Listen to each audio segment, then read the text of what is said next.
When my father died 7 years ago, he left behind three things: a vintage car collection he'd spent his life building, a beautiful lakefront property that had been in his family for generations, and a daughter who missed him more than words could express. That's me, Diana, and this is the story of how my own family tried to steal my inheritance right from under me. Dad was a master mechanic, the kind who could diagnose an engine problem just by listening. His garage was his sanctuary, filled with tools that felt like extensions of his hands and cars he'd lovingly restored over decades. Every weekend, he'd be out there tinkering with one vehicle or another, teaching me everything he knew. "Pay attention, princess," he'd say, gesturing for me to look closer at whatever he was working on. "Someday all this will be yours, and you'll need to know how to take care of it." I spent countless hours in that garage, learning about carburetors and timing belts, the difference between a flathead and a Phillips screwdriver, and most importantly, the value of patience and attention to detail. While other girls my age were playing with dolls, I was helping Dad restore a 1967 Mustang. My small hands perfect for reaching into tight spaces. Mom never understood our bond or our shared passion for cars. She was more interested in social status, in keeping up appearances. When Dad died of a sudden heart attack at 52, she waited exactly 11 months before marrying Stephen, her tennis instructor who was nearly 15 years her junior. I was 16 when Stephen moved in, bringing with him his 13-year-old daughter Amber from his first marriage. Suddenly, our quiet home became a different place entirely. Stephen and Mom spent money like water, buying new furniture, redecorating every room, trying to erase all traces of Dad's presence. The only places they didn't touch were the garage and a lake house. The garage because it's full of junk anyway, Mom's words, and the lake house because Dad's will had specific provisions about it. Or so I thought. "You can't sell any of it until Diana turns 25, I overheard our family lawyer, Mr. Patterson, telling Mom shortly after Dad's funeral. James was very clear about that. I took comfort in knowing Dad had protected his legacy, had ensured that the things he loved would be preserved for me. I should have known better. I should have gotten copies of all the documents myself, should have paid more attention to the legal details instead of just trusting that everything would be handled properly. But I was 16 and grieving, more concerned with keeping Dad's cars running than with paperwork and legal provisions. Every afternoon after school, I'd head straight to the garage, working on the cars just like he taught me. It was my way of keeping him close, of honoring his memory. Meanwhile, Mom and Stephen threw themselves into transforming Amber from a quiet, bookish girl into their idea of the perfect daughter.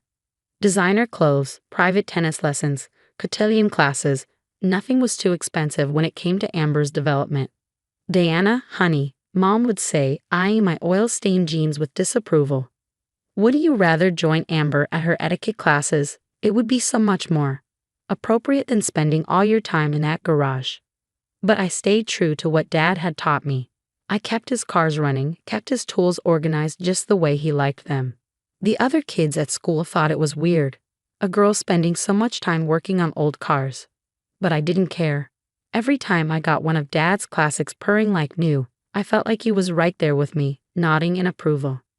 After high school, I went to college for mechanical engineering, paying my way by working at a local auto shop. Mom and Stephen didn't offer to help with tuition. All their money was going toward Amber's future. I didn't mind. I was good at what I did, and the shop owner, Mike, appreciated having someone who understood vintage cars. "You've got the touch, kid," he'd say, watching me work. "Just like your old man." I came home as often as I could, mainly to check on the cars and visit the lake house. Each time, I noticed small changes. Tools missing from the garage, parts that had been there before suddenly gone.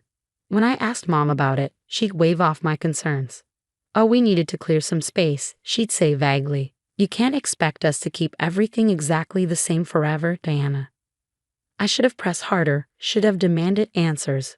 But I was busy with school, with work, with trying to build my own life. And honestly, I still couldn't imagine that my own mother would go against Dad's wishes. Then came the day that changed everything. I was in my final semester of college when Mom called, her voice bubbling with excitement. "Diana, you'll never believe it. Amber's engaged. To Bradley Worthington Ili. You know, the Worthingtons of Worthington Investments." I made appropriate congratulatory noises while mentally calculating how long it would be before I could politely end the call. But Mom wasn't finished. We're planning the most amazing wedding. The country club, a 10-piece orchestra, 500 guests. Of course, it's going to be quite expensive, but Stephen and I have figured out how to manage it. Something in her tone made my stomach clench. Mom? What do you mean you figured it out? Well, she paused, and I could picture her practicing her most persuasive smile. We've had some interest in the lake property, and since it's just sitting there empty most of the time. You can't sell the lake house, I cut in. Dad's will. Oh, that old thing. Stephen had his lawyer look it over. Apparently, there was some problem with how it was filed. Something about improper witnesses or incorrect paperwork. The point is, as James's widow, I have every right to sell it. And really, Diana, it's for the best. Amber needs this wedding to secure her future. Your father would have understood. The world seemed to tilt sideways. Mom, no. You can't. That property has been in Dad's family for generations. He wanted me to have it. Don't be selfish, Diana. Amber is your sister now, and this is her big moment. Besides, her voice took on that dismissive tone I'd grown to hate. What would you do with a lake house anyway? You're always covered in grease, playing with those old cars. This way, at least the property will serve a useful purpose. I hung up without responding, my hands shaking so badly I could barely hold the phone. Dad's voice echoed in my head. Someday all this will be yours. I grabbed my laptop and started searching through old emails, looking for anything from Mr. Patterson, any documentation about Dad's will. That's when I discovered something else. The vintage cars. Dad's pride and joy, the collection he'd spent his life building. Many of them were missing from the insurance documents. I called Mike at the shop, trying to keep my voice steady. Mike, I need a favor. Could you check something for me? Last time you were at my dad's garage, how many cars were there? There was a long pause. Diana, I was wondering when you'd ask about that. They've been selling them off, one by one. I tried to stop them, told them those cars were meant for you, but your stepdad said they had paperwork showing they had the right to sell. The room spun around me as Mike's words sank in. They'd been selling Dad's cars.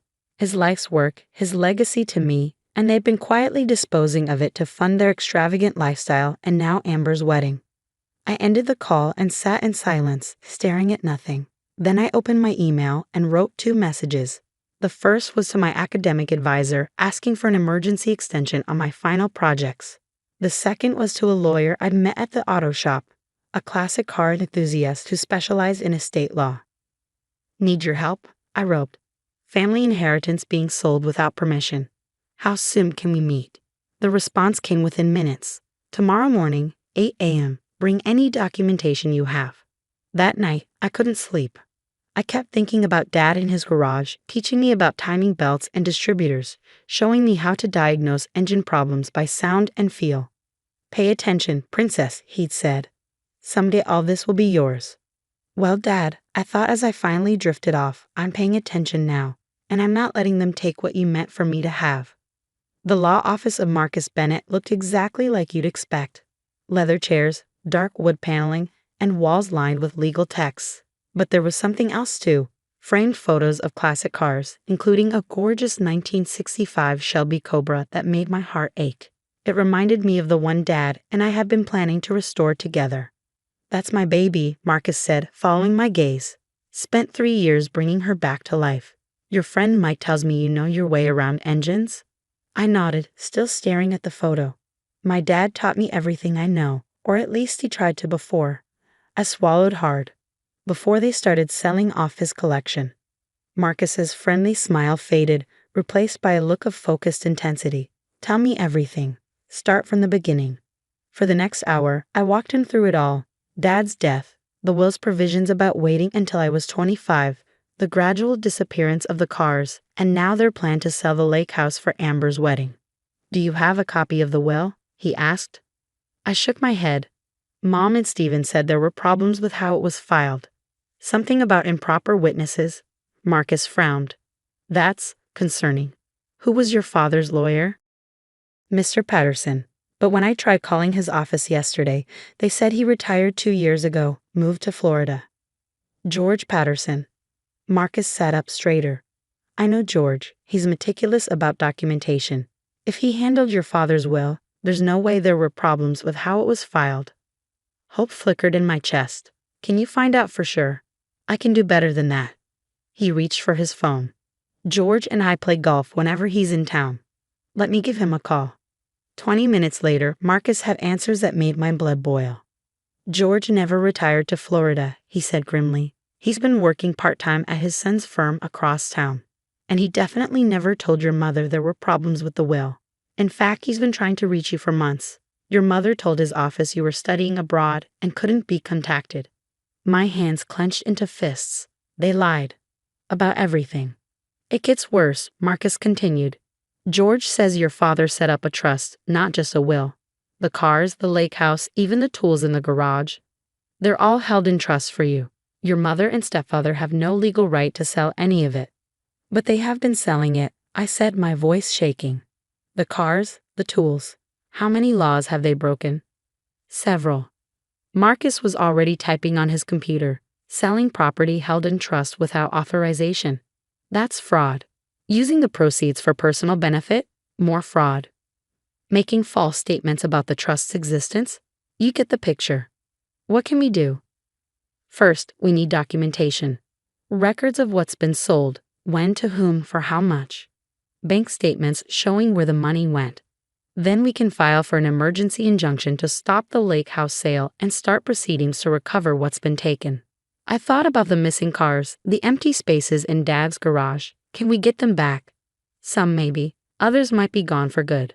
But we can get financial compensation, possibly with punitive damages. He looked at me seriously. This won't be easy. They're family. Are you sure you want to pursue this? They stopped being family the moment they started stealing my inheritance, I said firmly. Dad trusted me to take care of his legacy. I won't let him down. The next few weeks were a blur of investigation and documentation. Marcus's team tracked down sales records for 11 of Dad's cars, worth over $800,000 combined. They found receipts for tools and equipment sold at various auctions. Most stunning of all, they discovered the money trail, deposits into Mom and Steven's personal accounts, transfers to wedding vendors, payments for Amber's new car and luxury apartment. Meanwhile, I took a leave of absence from my final semester, promising my professors I'd make up the work over the summer. This was more important. This was about justice. I moved back home, watching Mom and Steven's mounting panic as they realized they couldn't reach the lawyer who'd supposedly found problems with Dad's will, because he didn't exist. They'd forged documents, created a fake law firm's letterhead, all to convince me they had the right to sell my inheritance. Diana, sweetie, Mom cornered me in the kitchen one morning, her smile brittle. About the lake house, I know you're upset, but try to understand. Amber's wedding is so important. It's her chance at a perfect life. Like my life doesn't matter. I kept my voice neutral, recording every word on my phone. Like Dad's wishes don't matter. Your father would have wanted to help his stepdaughter, she insisted. He was generous that way. Really? I pulled out my phone, showing her a photo from my investigation. Is that why you sold his prized 1969 Chevelle to fund your spa weekend in Palm Springs? Because Dad was generous? The color drained from her face. How did you? I know everything, Mom. Every car you sold. Every lie you told. Every dollar you stole. She grabbed my arm, her fingers digging in. We did not steal anything. We are your parents. We have every right. You might want to let go of me, I said quietly. And you might want to talk to a lawyer, a real one this time. That evening, I heard them arguing behind closed doors. Amber's voice joined in, shrill and panicked. What do you mean the wedding might have to be canceled? The Worthingtons will never forgive us. Bradley's mother has already ordered custom ice sculptures. We'll figure something out, Stephen promised. Diana's just being difficult. She'll come around. I smiled grimly, thinking of the documents in Marcus's office. They had no idea what was coming. The next morning, I went to the garage early, wanting to spend time with what remained of Dad's collection. In the corner, under a dusty tarp, I found his favorite, a 1957 Chevy Bel Air we'd restored together during my high school years. They hadn't sold this one, probably because it needed work. The engine was in pieces, parts scattered across his old workbench. I ran my hand along the car's faded paint, remembering Dad's voice. Patience, princess. Sometimes you have to take things apart completely before you can put them back together the right way. He'd been talking about engines, but the lesson felt especially relevant now. I was taking apart the lies, the fraud, the betrayal, piece by piece. Soon, I'd have enough evidence to rebuild the truth. My phone buzzed. A text from Marcus. Meeting tomorrow, 10 a.m. Bringing George Patterson. Time to drop the hammer. I texted back a simple, and got to work on the Bel Air's engine. Tomorrow would bring chaos, but today I could lose myself in the familiar rhythm of wrenches and ratchets, honoring Dad's memory the best way I knew how. As I worked, I heard Mom and Stephen leaving for a wedding planning session at the country club. They had no idea that while they were picking out flower arrangements and table settings, Marcus's team was serving subpoenas to every auction house, every dealer, every buyer who'd been involved in their scheme. The truth was coming, whether they were ready or not. The morning of the meeting, I arrived at Marcus's office early. Through the window, I watched Mom, Stephen, and Amber pull up in Stephen's BMW.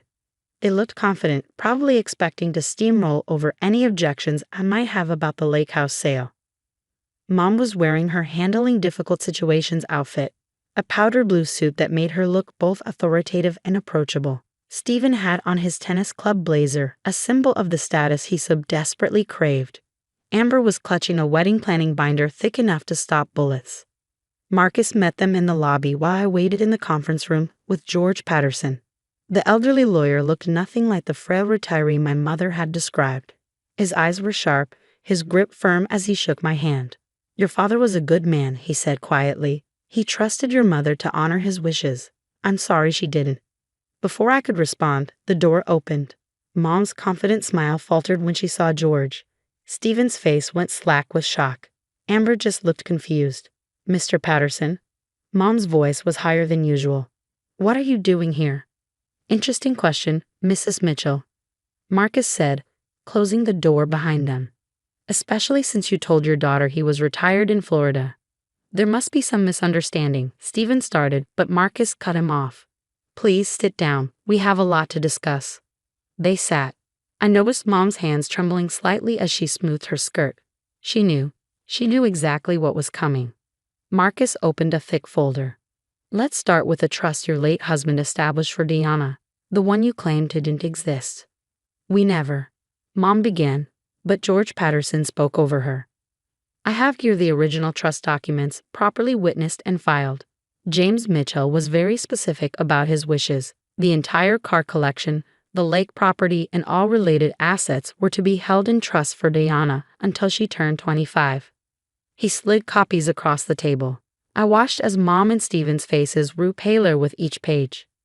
"Furthermore," Marcus continued, "we have documented evidence of unauthorized sales of trust assets." He began laying out photographs. The 1969 Chevelle sold to fund a spa vacation. The 1965 Mustang sold to pay for Amber's apartment. The 1970 Challenger sold to cover country club dues. Amber's eyes widened. "Mom? Dad? What's he talking about?" And most recently, Marcus pressed on, attempts to sell the lake house to pay for an extravagant wedding. A wedding, I might add, that's being financed with stolen money. "Stolen?" Amber shrieked. "What do you mean stolen?" "He means," I said quietly, "that they've been selling off my inheritance piece by piece. Dad's cars, his tools, everything he worked for.